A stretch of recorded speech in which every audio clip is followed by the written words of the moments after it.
If you're new to guitar building, you should hang around. By the end of this video, you'll know how to plan, print, make a template, glue, cut, and route a Stratocaster style body. I'll be going step by step, and I'll be using tools you can find in most proper hardware stores. If you're a hobby woodworker, you may already have them in your garage. So join me. Let's make a Strat body.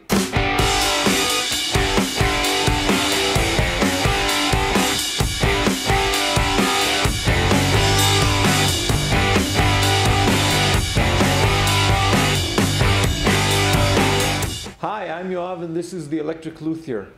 Today, I'll be going through all the steps you need to build a Strat body.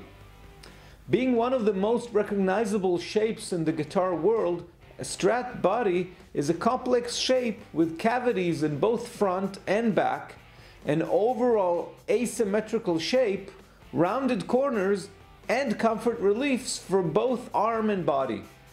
Ergonomically speaking, this was Fender's step forward from the relatively rigid Telecaster. Regarding tools, the only power tools I'll be using are a jigsaw, a drill, an orbital sander, and a router. Well, two.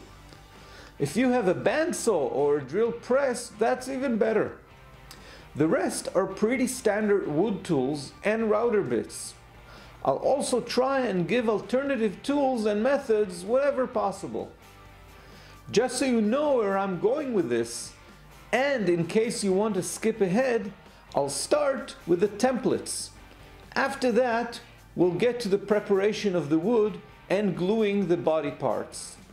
We'll continue to route the front cavities and then cut the outline of the body, and after that, route the tremolo cavity and cut the comfort reliefs. All that's left then is to round the corners, drill a few holes, and lots of sanding. So let's get to it then. The template really is a guitar builder's best friend, and even more so if you're a beginner. Templates will help you achieve the correct shape the first time and every time. When creating them, you may also be confronted with certain issues and technical mistakes you do not want to encounter on the actual body. They're usually made from cheaper materials you can throw away without hard feelings. The first thing you need are the plans. You can probably find some with a good, quick Google search. But to make things easier, I have a set of plans you're welcome to download from my website, which I will link in the description below. These are a hybrid of vintage and standard Strats. They're really fairly similar, and I'll go into the differences when it's relevant. The templates are almost similar. If you're getting your plans from another source, do make sure they are at full scale and in PDF format. My plans have both millimeters and inches on them. The first thing we want to do is print them out, and for that all you need to do is open them up in Adobe Acrobat and have a printer connected. If you have access to a plotter or a large format printer, that's great, but even at home a letter size or A4 printer will do the work. So now that we have the document open in Acrobat Reader, all you need to do is go into your printer options and do a couple of things. In your main page, you just need to make sure it's actual size. And now you see what the actual page size is. This one is either letter or A4. If you go into the poster mode, it'll give you the option of printing it on 4 tiled pages. And you can also turn on the cut marks, and these will make it easier for you to align them properly. This will work whether you're using letter size pages, A4, A3, or whatever size you're using. And that's pretty much it. If you like what we're doing here so far and you want more content about guitar building, please hit the subscribe button below and don't forget to add the little bell to get notified when a new video comes out. You can get the plans and much more information on my website, theelectricluthier.com, which I will also link below. This one was printed on A4 paper, so if I tile it, I'm going to be getting something like this, which is my full size. Of course, I'm going to have to line it up properly, and for that we have our cut marks. These little hairline X's are going to help me align it. My other example was printed on A3 paper, which is twice the size, so I'll have half the pieces. And just the same, I can align these and paste them. So how do we do that? So I'm going to use these two. One of them is going to have to be on top of the other, and therefore I'm going to cut it on the cut marks. This is why these are so comfortable to work with. I'm going to line it right on the line. So this is going to be the top one, and now I'm going to align these just like that, and I'll do the exact same thing. Now that it's nicely aligned, what I like to do is flip it over and just put one large piece of tape just like that, and this will not move. And now what we really need to do is just cut it. You can do this with any knife. Scalpel is quite sharp. I do like to use a ruler for all the straight parts. And there you go. If you have 4 pieces, you're going to have to decide on 2 that are going to be on top and 2 that are going to be on the bottom. I'm looking for the cut marks, these ones and these ones. Printer's a little faded, and this one. Just as importantly, you want to make sure that these lines align. One here, and now we're going to do the same for the other half. So it's going to be, this one's going to be below, this one's going to be below, so this one's going to be cut, and then I even have my center line here. And if these don't align perfectly, or if you have one of these mismatches here at the corner, then it's just a problem with the printer. And now we're going to do the same for this half. I'm going to be reinforcing this a little bit, and then I'll cut this one. Cut it all the way.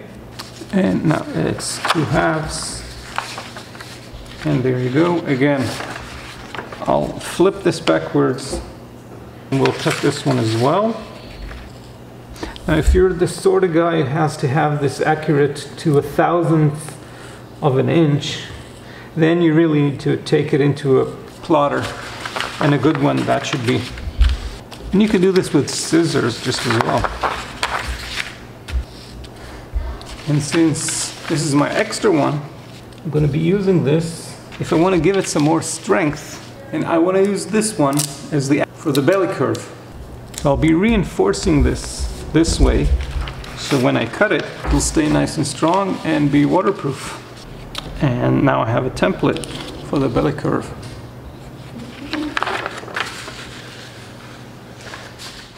I always print one extra set of plans. They often come in handy. These plans I got online actually have a 57 millimeter or 24 inches. And that's a bit too wide. So we're going to take this into account when we do the cutting and do an actual measurement. For the front, I leave more material around the neck pocket area, so the router will have something straight and stable to balance on. You really need the full outline only on one of the templates. I'll be making 2 templates. One will include the outline and the back cavity for the tremolo system. The other will have the front and will include the cavities of the pickups, the control knobs, the bridge, and the neck pocket.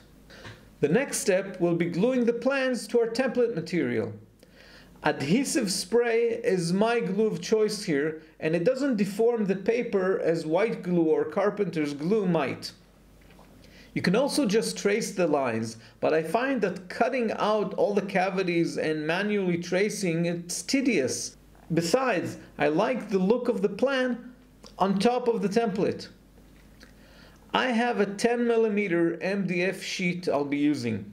MDF is usually the material of choice, and thickness of 1/4 inch or up to 3/4 inch or 8 to 17mm will all work. The thicker ones will be stronger and will also provide a bit more flexibility when routing different depth. Good quality plywood will also do the job, but do make sure it's good quality, stable and gap-free. If you can get your hands on plexiglass, you can get some really professional looking templates, but don't use it on the first try. I cut around the outline, leaving as little as I can to sand afterwards. MDF has two downsides.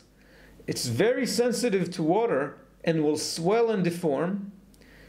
It also has very thin dust, which you want to avoid breathing. On the upside, it's very easy to work with, soft enough for easy sanding, and gives a very smooth and predictable result. Not to mention that it's also relatively cheap. After I finish cutting all the outlines, I want to drill holes for the cavities. Forstner bits will give the cleanest holes and are also good at removing the material and not clogging, but any type of drill can be used. A 22mm or equivalent is a handy size to have, as it matches the tips of single coil pickups and will give you a nice round edge for the template. Other holes are drilled to get a good starting point for the jigsaw. If you can match drill bits to corner radius or specific holes, you'll save yourself a lot of time sanding and get nice round corners with no extra effort. I will link a set of reasonable Forstner bits below. After I finish all the drilling and rough cutting of both the outline and the cavities, it's off to sanding. You can use a disc sander, a belt sander, a spindle sander, or manual sanding. There's just one guideline: keep the edge at 90 degrees. You want the edge to be straight and at a straight angle for the best results when routing. Take your time and make all the edges extra smooth, as the smoothness will be transferred to the body. A bump or dent on the edge will show on the body too. After the rougher sanding, there's usually no choice but to fine-tune with files or just sandpaper on a block or a round spindle-like object. A piece of broomstick or even a drill bit are what I use. Just think how easier it is to sand this piece of MDF compared to the full thickness and toughness of the body itself. When it comes to the neck pocket, I double check the neck width. Remember the template was a bit off? I measure and sand the template to the correct dimensions and even check that there's a tight fit for the neck. This is not a must, but too tight is always better than too loose. After the major template and sanding is done, there are two little bits we need to add to the template for later. These have to do with routing the same cavities with two different depths. First is the tremolo area, which has shallow routing for the spring area and much deeper for the tremolo body itself. I'll mark and cut out a little piece which will fit right in the spring area and support the router in the deeper part. The second is for filing the neck pickup area for the deeper routing in the control cavity. I mark, cut, sand and fit the little piece, and our templates are all ready. The first and crucial part of building the body is complete. In the next part, I'll be getting into the body itself, from the preparation and gluing to the drilling and routing. Until then, if you want more content about guitar building, please hit the subscribe button below and don't forget to add the little bell to get notified when a new video comes out. You can get the plans and much more information on theelectricluthier.com, and I will link the plans as well as the tools I used here in the description below for your comfort. And until the next time, go on, start making templates.